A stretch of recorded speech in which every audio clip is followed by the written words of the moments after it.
Bienvenue à l'heure Fun Créatif. Aujourd'hui, nous parlerons de la fabrication de votre propre composteur. John, l'auteur de cette présentation, ne prétend pas être un expert en compostage.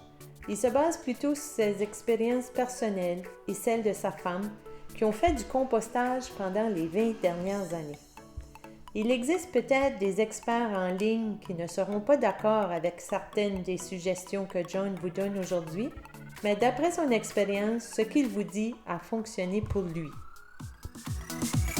Pour commencer, répondons à la question « Qu'est-ce que le compostage ?»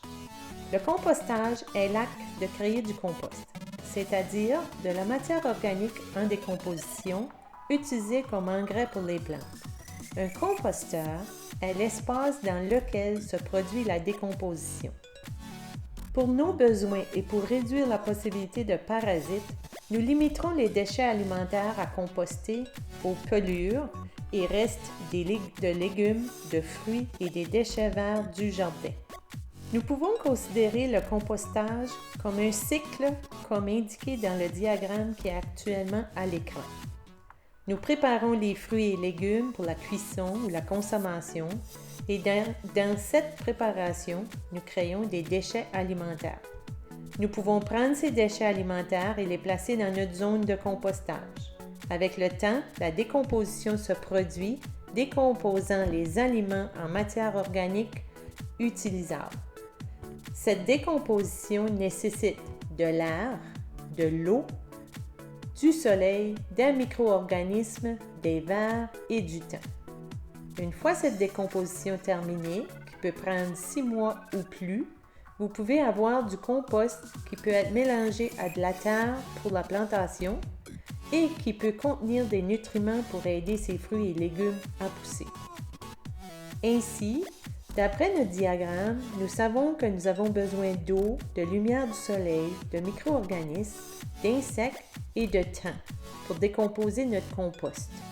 Et tous ces éléments doivent être pris en compte dans la création de notre site de compostage.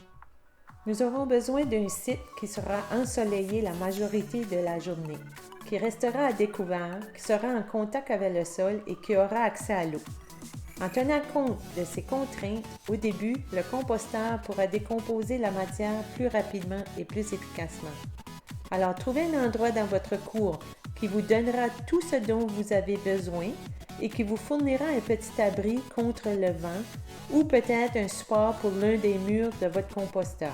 Cette image est un site idéal.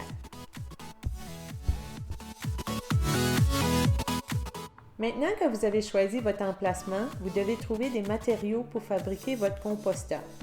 Il peut s'agir de restes de matériaux de construction, de palettes et de vieux morceaux de clôture. Il peut tous avoir une nouvelle vie comme les murs de votre nouveau composteur. Regardons différents styles de bacs. Le premier est un bac à 3 côtés fabriqué à partir de palettes. Il a l'avantage d'être simple à construire, mais il nécessite les palettes comme ressource. Vous trouverez peut-être des palettes chez votre fournisseur local de matériaux de construction.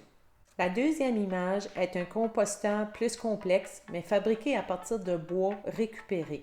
Il est divisé en 3 sections pour s'adapter aux différentes saisons.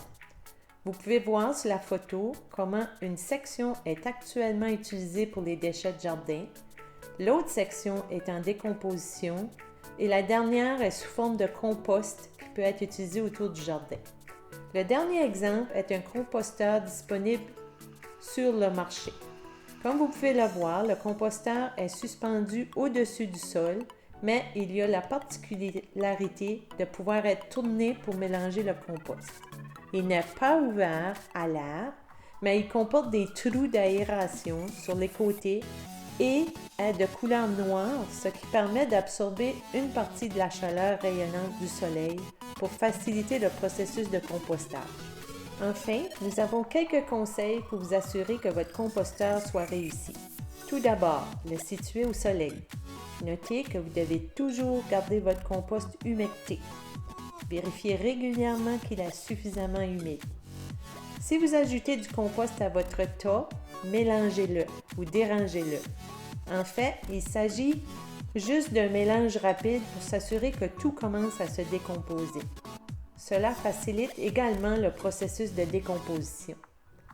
Superposez les déchets bruns tels que les feuilles sèches ou le carton déchiqueté sur vos déchets verts tels que les épluchures et autres produits provenant de la préparation de vos aliments. Enfin, essayez de tirer des leçons de vos déchets. Il y a beaucoup de gens qui n'aiment pas composter des choses comme les coquilles d'œufs ou le marc de café parce qu'ils ne se décomposent pas autant. Mais ces deux types de déchets peuvent être très bénéfiques pour votre sol. Merci de nous avoir accordé votre temps aujourd'hui. J'espère que vous avez appris quelque chose avec les bons conseils de John.